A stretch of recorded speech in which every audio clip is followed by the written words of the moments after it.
aking motovlog. Another day, another vlog, yo. Medyo matagal kami natingga. Kumuha kami ngayon ng long rod para kay Leslie yung white. 3 rows naman na kami. Pero pinaka the best option namin is ito, maglo-long rod kami. So medyo masakit-sakit yung presyo nito kasi this is F-Win na radiator. So kapit na natin. Baka yan magamit pa natin yan. So ito, kulan. Picture with the kulan. Ang basic magkalas. Sheesh! Yung 3 rooms na radiator.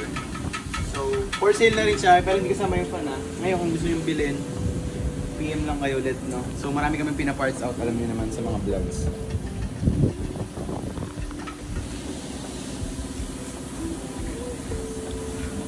Kumakat ka, tol!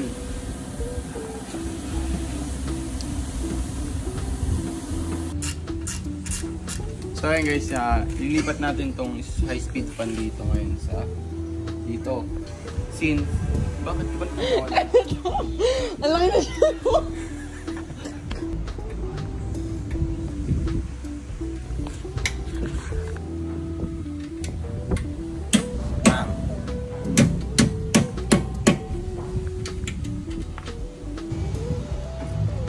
Okay na.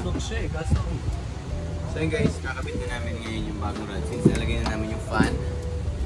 Makikita nyo. So nilagay natin yung bagong radiator. Nakabit na natin yung fan niya.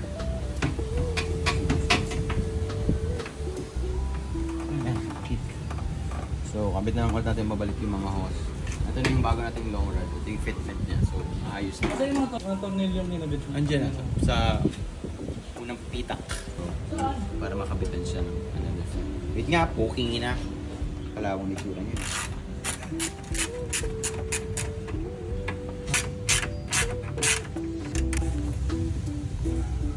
Meron pa din.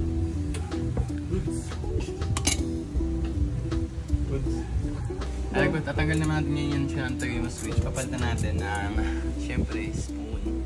Although Mugen build to, pero syempre, wala lang. Nakita kasi kaming spoon na Termo switch. Yun lang naman eh, di ba? Yun ang pinakaiba niya. So, okay lang naman siguro yun. Hopefully, no? Ay yung Termo switch natin, guys.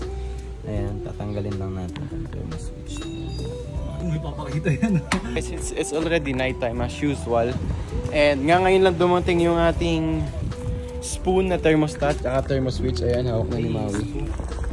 So yun guys, ito yung ating spoon na thermostat. And then ito yung spoon natin na Termo switch. Yan ang very iconic kulay ni spoon, color blue. Guys, as you guys know, nag-struggle kami kaninang ikabit tong sa Termo switch dito sa may housing na to.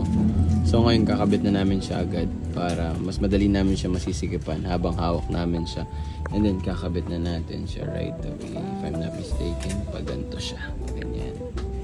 Yan, pag ganyan. Okay. Spoon. Saan ang spoon dyan? Malakas lang.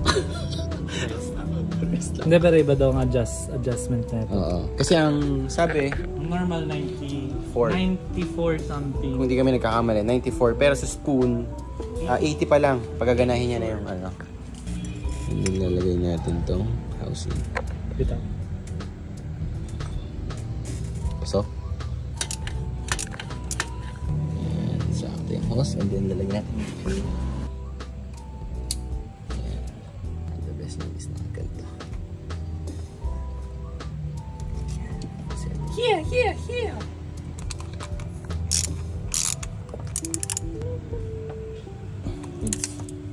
Ayan na siya. Next spoon.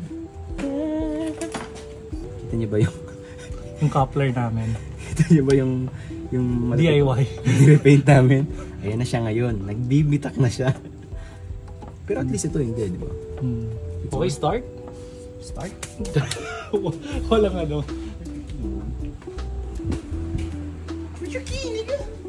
Ito. Di, loko yung kulan. So ayun guys, nakabit na natin lahat as you can see. Ayan. Thermo switch, bagong thermostat. Ayan, long rod tayo. Na tong ano, kaya niya nang palamigin ng maayos si ano. Although di naman siya nag-high temp, talagang nilalabas niya ulit yung ano, nag-overflow yung coolant right after mong bumakbak talaga. So yun nga, sabi sa amin ng expert is possible yun is masyadong malakas yung makina for the cooling system. Although hindi naman siya nag-high temp, pero yun nga, binabalik niya lang yung ano, yung coolant dun sa reservoir. Kasi last time, bumakbak kami, pagtapos ng bumakbak, pag park namin, nag-overflow yung ano, yung reservoir ng coolant. So yun, siguro wala na mapuntahan yung coolant that time. Nag-expand. So yun, magpalit na tayo ng long rod. Putang ina, pumipiyok pa ako.